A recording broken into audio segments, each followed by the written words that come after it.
প্রায় প্রতিটা মায়েরই চিন্তা থাকে দুপুরের জন্য কী রান্না করব। সকালের রান্নাটা তো যেমন তেমনভাবে করে নেয়, কিন্তু দুপুরে কী খাবে সবাই সেটা জিজ্ঞেস করতে করতেই মায়েদের সময় শেষ। আমার আম্মুও তাই জিজ্ঞেস করলো, আমি তো বললাম যা ইচ্ছা রান্না করো।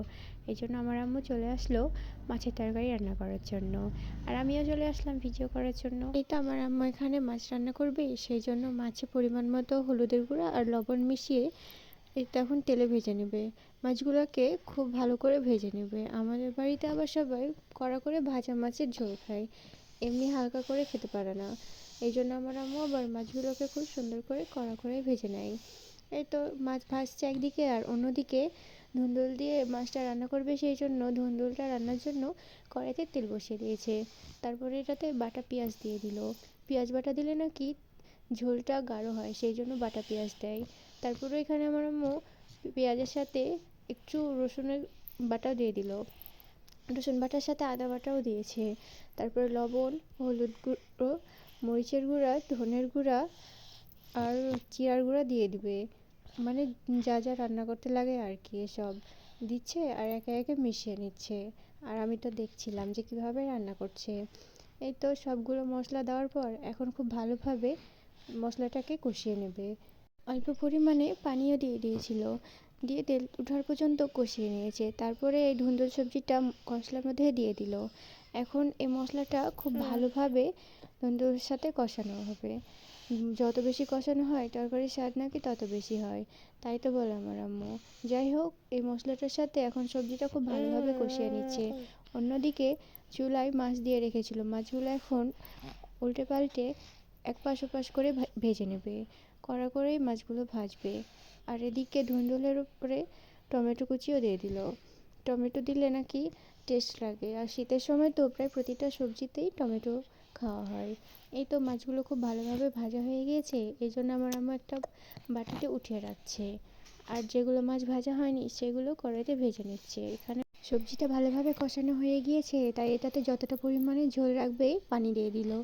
পরিমাণে একটু কমই পানি দিয়েছে, কারণ ধুন্দুল থেকেও পানি বের হয়, সেই জন্য পানি দেওয়ার পর এখন ঢাকনা দিয়ে ঢেকে এখন এটাকে ভালোভাবে সিদ্ধ করে নেবে। আর এই যে যে বাকি মাছগুলো ছিল সেগুলো এখন এক পাশ করে ভেজে নিচ্ছে। এক পাশ ভাজা হয়ে গিয়েছে, এই জন্য অপর পাশও উল্টে পাল্টে ভেজে নিচ্ছে। এই তো এখানে ধুন্দুলটা ভালোভাবে সিদ্ধ হয়ে গিয়েছে। এখন যে ভেজে রাখা মাছগুলো ছিল সবগুলো এতে দিয়ে দিল।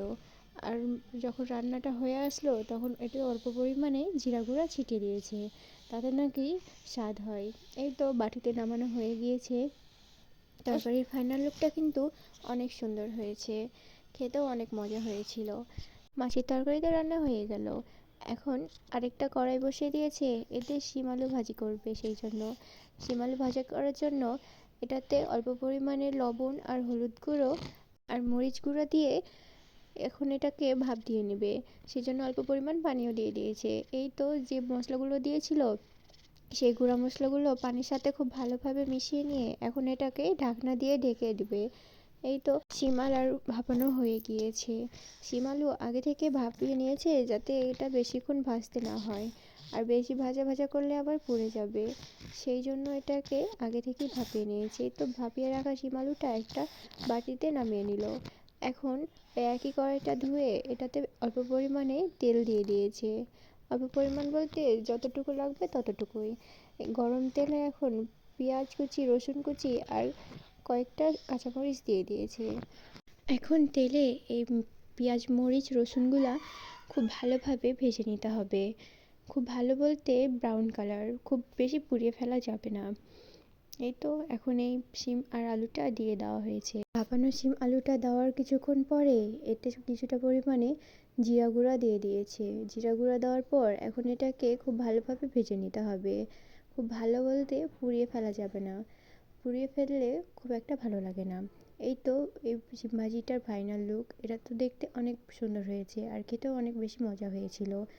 রান্না করার পরই আমি আবার ভাত নিয়ে বসে পড়েছি খাওয়ার জন্য। মাছের তরকারিটা তো অনেক বেশি মজা হয়েছিল, টমেটো দেওয়ার কারণেই হয়তো বেশি মজা লাগছিল।